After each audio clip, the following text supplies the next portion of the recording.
Shalom Bapak Ibu Saudara yang terkasih. Beberapa waktu yang lalu ada seseorang yang bertanya kepada saya, dan menurut saya pertanyaan ini bagus sekali, menarik sekali. Dan pertanyaan ini memang berangkat dari sebuah case yang sedang ramai diperbincangkan, yaitu mengenai apakah benar Tuhan yang Maha Kuasa itu menyediakan banyak jalan keselamatan. Dalam dunia akademis, dalam dunia teologi, ada sebuah mata kuliah yang disebut dengan teologi agama-agama. Dan dalam mata kuliah ini biasanya dibahas suatu pandangan dari seorang teolog yang bernama Alan Rees. Dia dikenal dengan pemikirannya, yaitu mengenai tipologi tripolar, di mana ada eksklusivisme, inklusivisme, dan pluralisme. Ketiga pandangan ini punya cara pandang yang berbeda-beda tentang keselamatan. Tetapi saya tidak sedang menyoroti ketiganya. Saya hanya mau menyoroti salah satu di antaranya, yaitu mengenai pluralisme. Mengapa? Karena pluralisme memang mengakui bahwa Allah yang Maha Kuasa itu menyediakan banyak jalan keselamatan, dan menolak kebenaran bahwa Allah menyediakan banyak jalan keselamatan itu sama dengan menyangkali kemahakuasaannya. Benarkah demikian? Mari kita melihat Alkitab dan dengan jujur ya, melihat Alkitab. Apa kata Alkitab? Dimulai dari Perjanjian Lama, Kejadian 3 ayat 15.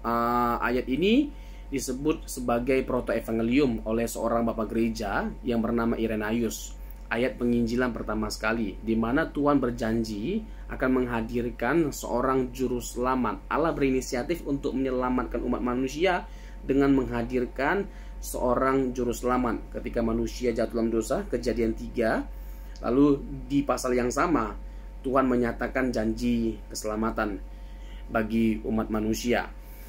Lalu kita langsung saja masuk ke dalam Perjanjian Baru. Perjanjian Baru banyak sekali ya, bertaburan ayat-ayat yang menekankan keselamatan itu hanya satu jalannya. Yohanes 3 ayat 16, Yohanes 14 ayat 6. Ayat ini sangat populer sekali ya. I am the way, the truth, and the life. No one come to the Father except by me. Akulah jalan kebenaran dan hidup. Tidak seorang pun yang sampai kepada Allah Bapa kalau tidak melalui aku. Lalu ada ayat-ayat yang lainnya seperti Kisah 4 ayat yang ke-12, Kisah Rasul 4 ayat 12. Lalu ada Galatia 4 ayat 4, Galatia 3 ayat 16, Roma 9 ayat 5, dan masih banyak sekali ya ayat-ayat di dalam Perjanjian Baru yang dengan terang-terangan, dengan terang benderang ya menyingkapkan kepada setiap kita bahwa jalan keselamatan itu hanya ada satu. Dengan demikian, mengakui bahwa ada banyak jalan keselamatan disediakan oleh Allah itu sama dengan menyangkali kesaksian Alkitab. Karena jelas Alkitab hanya menekankan bahwa keselamatan itu hanya melalui Yesus Kristus. Dialah satu-satunya jalan. Lalu mungkin timbul pertanyaan yang lainnya. Bukankah itu menunjukkan bahwa Allah tidak Maha Kuasa kalau kita mengakui keselamatan itu hanya satu jalannya? Justru sebaliknya Bapak Ibu. Allah menyatakan kemahakuasaannya, Allah menyatakan kedaulatannya dengan hanya menyediakan satu jalan, yaitu melalui Yesus Kristus. Dan lagi-lagi ya, justru kalau kita mengakui bahwa Allah yang Maha Kuasa, ya, Allah yang satu itu menyatakan banyak jalan keselamatan, ya, menghadirkan, menyediakan jalan keselamatan kepada masing-masing agama ini, justru itu tidak masuk akal. Kenapa tidak masuk akal?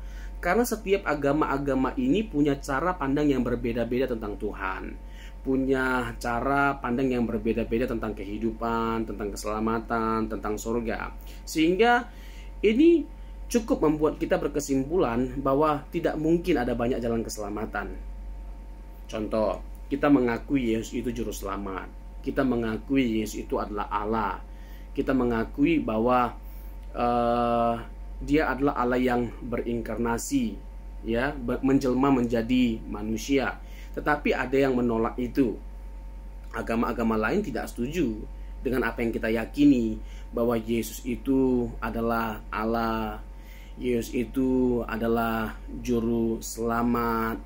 Saya rasa argumentasi ini sudah cukup bagi kita untuk berkesimpulan tidak mungkin ya Allah menyediakan banyak jalan keselamatan. Masa agama lain menolak kebenaran yang telah Dia singkapkan kepada orang Kristen, dan Allah yang sama menyingkapkan kebenaran yang berbeda kepada agama-agama yang lain. Tidak mungkin Allah berlaku demikian. Jadi bukannya Allah jadi tidak maha kuasa kalau Dia menyediakan satu jalan keselamatan.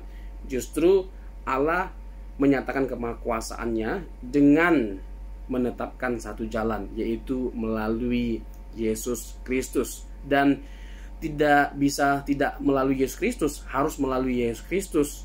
Kenapa? Karena hanya Allah yang bisa menyelamatkan kita, hanya Tuhan yang bisa menyelamatkan kita. Dan mengapa kita percaya bahwa Yesus itu adalah juru selamat yang bisa menyelamatkan kita? Karena Dia adalah Allah itu sendiri, yang walaupun dalam rupa Allah, kata Paulus dalam Filipi pasal 2 ayat 6-8, yang walaupun dalam rupa Allah tidak menganggap kesetaraan dengan Allah sebagai milik yang harus dipertahankan, melainkan mengosongkan dirinya dan mengambil rupa seorang hamba, ya, menjadi hamba. Yohanes 1 ayat yang ke-14, dan masih banyak lagi ayat-ayat yang lainnya yang menegaskan, menekankan bahwa Yesus itu adalah juru selamat, dan kita percaya Dia juru selamat karena Dia adalah Allah itu sendiri, dan hanya Allah yang bisa menyelamatkan kita. Saya rasa argumentasi ini sudah cukup menjawab pertanyaan itu, bahwa benar keselamatan itu hanya melalui Yesus Kristus. Hanya ada satu jalan keselamatan, yaitu melalui Yesus Kristus. Tuhan Yesus memberkati.